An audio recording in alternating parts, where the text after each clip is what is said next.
Alô, pessoal, como é que vocês estão? Eu estou muito bem aqui, professor Nunes. Bom, meus companheiros, hoje eu trago este exame aqui de Matemática 3, mas a ideia aqui é resolver o que é análise de gráficos. Então é para nós fazermos aqui análise de gráficos deste exame, não é? Então veja aí, esse exame, pessoal, é do ano 2025, é exame de Matemática 3. Ok?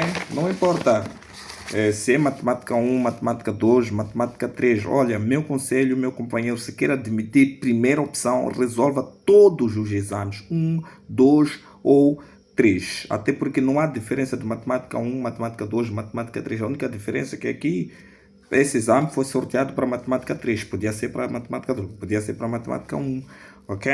Então nós vamos resolver aqui a parte que tem a ver com análise de gráficos. E já agora, o primeiro gráfico é este. Diz assim. Já me apresentei, né? Prof. Nunes. Se já está inscrito no nosso canal, muito obrigado por você fazer parte dessa família. Se não está, se inscreva, pessoal, ok? Então, partilhe esse canal para os outros. Não esconda este canal, porque existe muita gente também que precisa, ok, de ajuda. Vamos lá. Seja f de x a função definida no gráfico ao lado. Esta função aqui. Olha, eu vou passar para cima para você ver bem este gráfico. Eu espero que você consiga ver, não é? Onde é que está o gráfico? Este. Então, ao lado. Então, se eu colocar a função f de x dentro do módulo, não é? Dentro do módulo. E depois perguntam qual é o domínio dessa função. Então, qual é o domínio dessa função? Vamos lá ver. Essa função aqui, ela vai de menos 4, este ponto aqui, é de menos 4 até 4, não é? De menos 4 até 4, mas ela não está definida no ponto menos 2, também não está definida no ponto menos 1. Estamos juntos? Por mais que eu coloque essa função dentro do módulo, essa parte negativa ela vai refletir, vai ficar em cima, não é? Porque toda função modular deve ser maior ou igual a zero. Então, a parte negativa sobe, aqui sobe, mas ela não estará definida ainda. Continua o ponto menos 2, tanto como o ponto 1. Então, eu posso dizer que o domínio dessa função aqui vai ser x pertence a todo R, diferente do ponto menos 2, o ponto 1. O ponto 2, pessoal, a função está definida porque a bolinha que está pintada. Então, a resposta só pode ser nenhuma delas, ok? Nenhuma dessas respostas. Não pode ser todo erro, porque essa função tem início. Dá para ver que inicia aqui e termina ali. Ok, então vamos para outro gráfico. Virando a folha. Vamos a isso. Yes. Indique as funções representadas. Indique das funções representadas à direita, aquelas em que as funções ou parte das funções trigonométricas. Qual das funções pode ser trigonométrica? Eu vou passar mais aqui.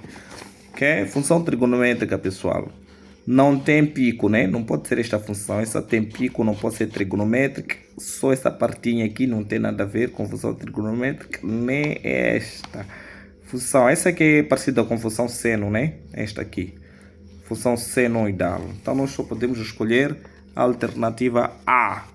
Estamos juntos? A alternativa A é bem parecida com uma função trigonométrica. Que eles dizem A e D, não tem nada a ver. Esta função aqui não tem nenhum aspecto de uma função trigonométrica. 19. A função Q de x ao lado é uma função... Dizem que função é esta aqui? Que função é esta? Opção A, quadrática. Função quadrática é uma parábola, né? Vou desenhar aqui a função quadrática para você ver bem. Então, a função quadrática tem esse formato aqui. Deixa eu ver esse marcador. Essa caneta aqui, quero matricar o Prof. Nunes, né? Então, temos uma parábola que pode estar virada para cima, ou podemos ter uma parábola virada para baixo. Este é o formato de uma função quadrática, não pode ser. Depois diz que uma função crescente. Esta função aqui tem sobe e desce, cresce, decresce, cresce. Não é uma função crescente. Quando se diz função crescente é aquela que cresce em todo o domínio, né? Então não pode ser crescente. Negativa. Uma função negativa é aquela em que a função está abaixo do eixo x. Então tenho isto aqui.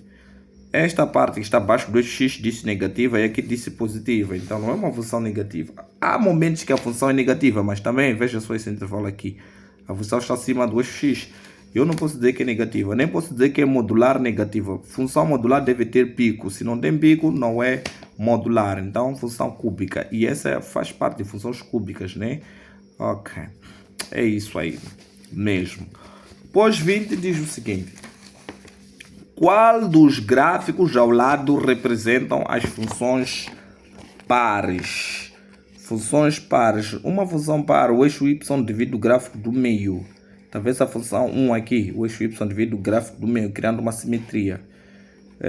Há uma simetria aqui, né? A função, o gráfico é simétrico em relação ao eixo das ordenadas. Então, 1 é par. Deixa eu ver outra função aqui que é par. Aqui o que nós temos, ok? Esta função aqui não é função par, esta não é função par, ok?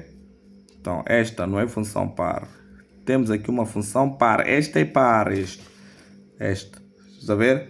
O eixo y divide o gráfico do meio, isso aí é 5, né? Então 1 e 5, 1 e 5, então a alternativa D. Então essa pessoa acabou acertando no exame. Estava aí a fazer exame, mudando de folhas. Para a função descrita no gráfico, limite de f de x quando n tende para 4. Quando n tende para 4. Ok? Quando n tende para 4. Onde é que está o valor de 4 aqui? Acho que 4 é aqui, né? É aqui. Então, quando essa função tende para 4, nós primeiro devemos calcular limites à esquerda. Tanto esquerda como direita. Estamos juntos? Então, o gráfico está lá. Vamos calcular limite de f de x. Eles falharam aqui, queriam dizer x tendendo a 4. Então, primeiro vamos calcular limite de f de x. Quando o x tende para 4 à esquerda.